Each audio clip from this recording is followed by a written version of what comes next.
Hola a todos, ¿qué tal? Bienvenidos a Invernomics, mi nombre es Sergio y hoy vamos a hablar de la pregunta que todo el mundo se está haciendo. ¿Hasta cuándo va a bajar la bolsa?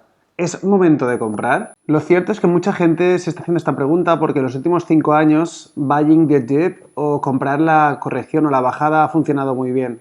Es decir, cuando bajaba un poco la bolsa la gente compraba porque siempre creía que iba a seguir subiendo.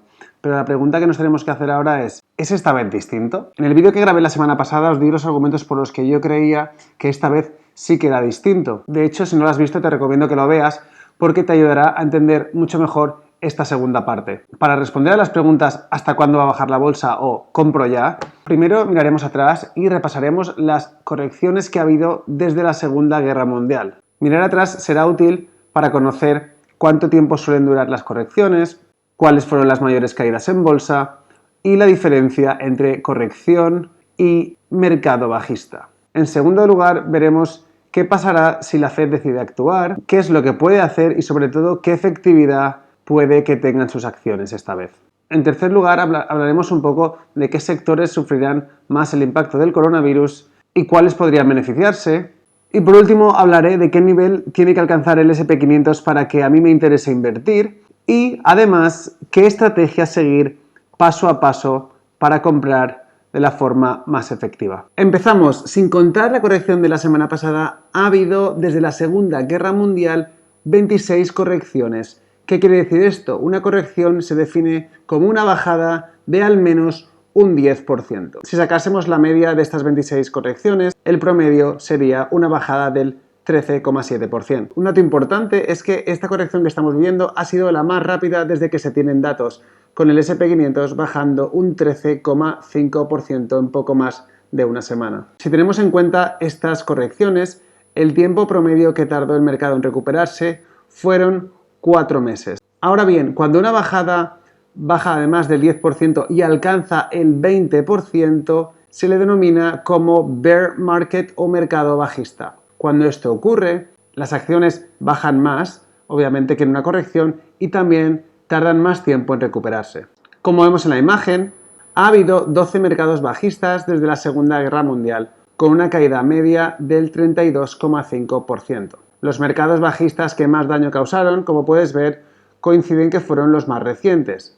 Empezaron en marzo del año 2000 con una caída desde máximos del 49% y en octubre de 2007 con una caída del 57%. El mercado bajista del año 2000 fue uno de los más largos y se prolongó durante 2 años y medio. En cambio, el de 2007 sí que se acercó más al promedio que suelen durar los mercados bajistas y duró poco más de 1 año y medio. Centrándonos en el último mercado bajista que empezó en 2007 y en el que la Fed tuvo que intervenir, veríamos que desde el punto máximo al punto mínimo, donde se perdió, como hemos dicho, más de un 50%, pasaron aproximadamente 5 meses y medio. Si trasladáramos esto a la situación actual y la historia RIMA, se pondría un poco en un momento ideal de compra en verano de este año, siempre y cuando experimentemos la corrección media de en torno al 30%. Pero cada situación es distinta y lo que nos tenemos que plantear es si la Fed puede hacer algo esta vez. El problema no es el mismo que había en 2007.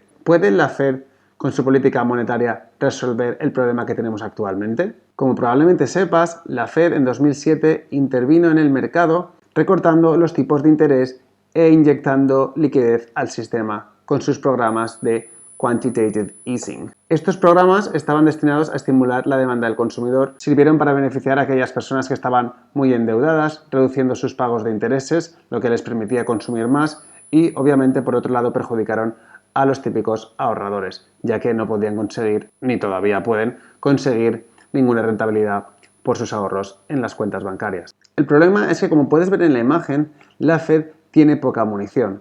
Los tipos de interés ya están muy bajos, por lo que el efecto de un recorte en tipos será muy limitado. Lo mismo ocurriría con futuras inyecciones de dinero. Esto se llama la ley de rendimientos decrecientes. La ley de rendimientos decrecientes básicamente lo que te dice es que al principio, cuando tú recibes algo por primera vez, esa inyección o ese nuevo input tiene mucho efecto sobre ti. Pero si repites lo mismo, cada unidad adicional de esa inyección o de ese estímulo cada vez tiene menos y menos efecto. En este caso, como los tipos están tan bajos y ya hay bastante inyección en el sistema, es probable que estos recortes de tipos no tengan demasiado efecto. Pero además el principal problema que tenemos aquí es que la Fed realmente con su política monetaria lo que puede hacer es estimular la demanda. Pero aquí el principal problema es un problema de oferta. ¿Por qué? Porque, como ya explicamos en el vídeo anterior, China ha estado parada prácticamente durante un mes. Y de hecho salieron hace un par de días los resultados del PMI, que son los resultados que miden la actividad industrial en China, y han sido los peores resultados desde que se tienen datos. De hecho, el PMI de China, como puedes ver en la imagen, fue muy inferior a 50 y 50 marca contracción. Por tanto, se anticipan grandes problemas en la cadena de suministro a nivel mundial, ya que recuerda, China es la fábrica del mundo y afecta prácticamente a todos los sectores. Aún así, está claro que la Fed va a intentar bajar tipos, ya que estará presionada tanto por los mercados como por Trump. Pero probablemente sus efectos sean bastante limitados. De hecho, la gente siempre compraba las correcciones porque estaba ahí la Fed para rescatar el mercado. Pero creo que esta vez los mercados se están dando cuenta de que un problema de oferta es mucho más difícil de resolver que un problema como teníamos antes de demanda, con lo cual la situación no es tan fácil como muchos al principio podían pensar. Y por si esto fuera poco, además, si el virus se sigue extendiendo y empieza a causar problemas importantes en otros países, como por ejemplo está ocurriendo en Milán, también puede que tengamos un gran problema de demanda. Pero claro, es que el problema de demanda que tenemos es en base a miedo, pero no miedo solo de incertidumbre económica, sino lo que es mucho más complicado, un miedo sanitario, un riesgo sanitario. Y este tipo de riesgo, la política monetaria no puede tranquilizar a que la gente no se contagie. Es una situación bastante complicada. Obviamente, si esto empeora, tendrá grandes consecuencias en el consumo y, como ya estamos viendo,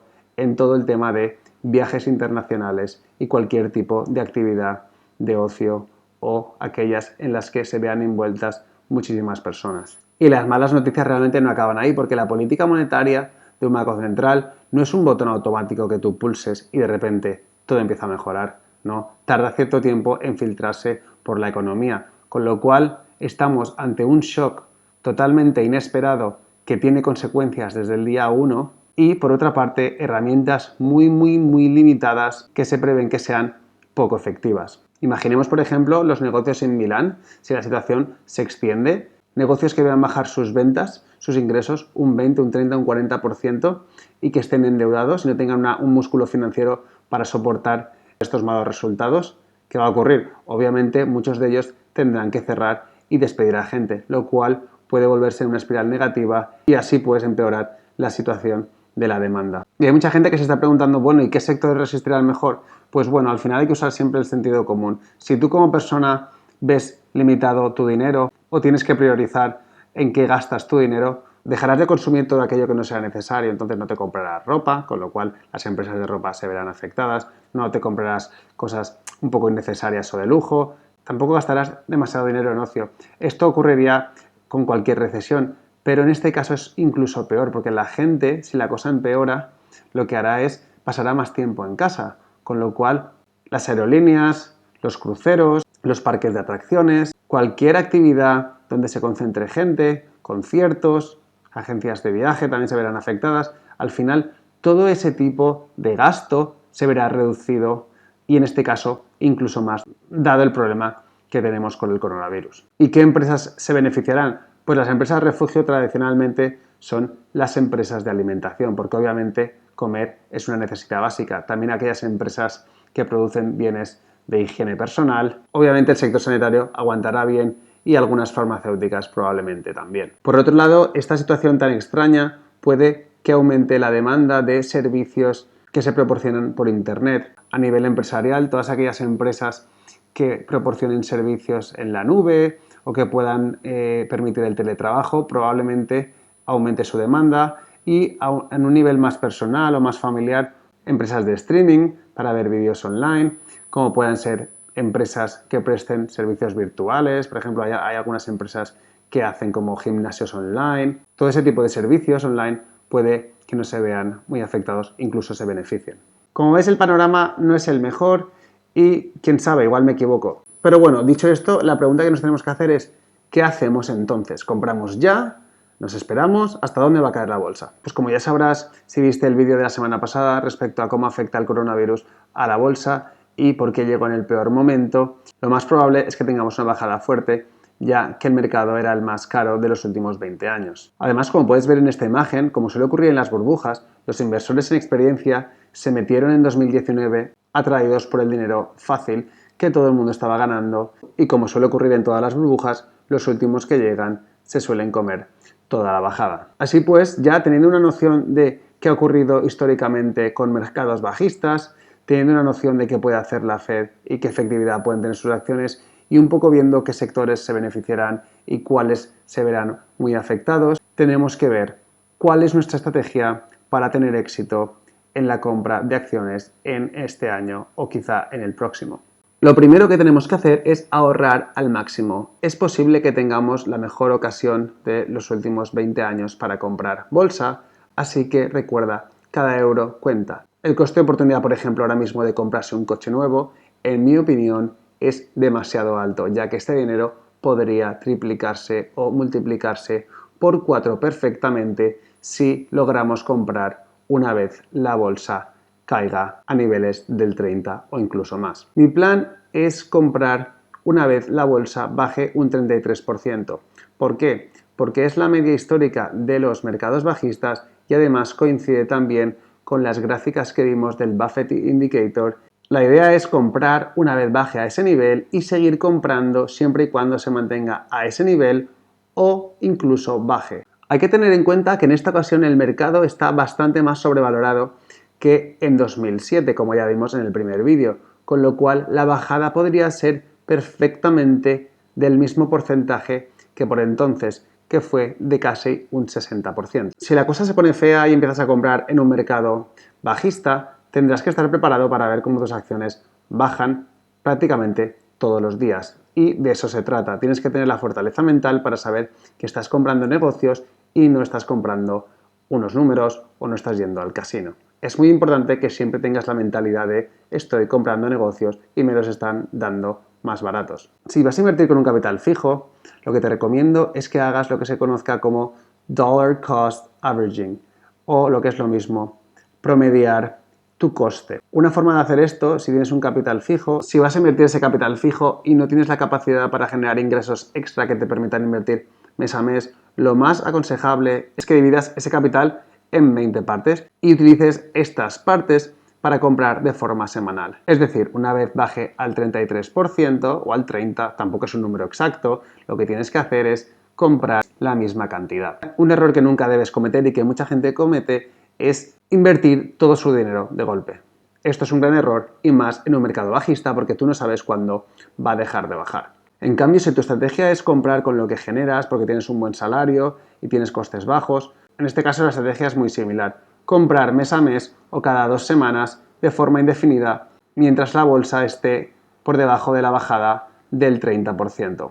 Ten en cuenta que en un mercado bajista puede que estemos perdiendo dinero durante 6 meses, un año o incluso 2, con lo cual tienes que estar preparado para soportar eso de forma mental y sobre todo invertir dinero que no vayas a necesitar en los próximos 10 años. Yo personalmente lo que haré es comprar en esos niveles y comprar tanto como sea posible mientras estén por debajo de ese 30% desde máximos y sobre todo no vender demasiado pronto.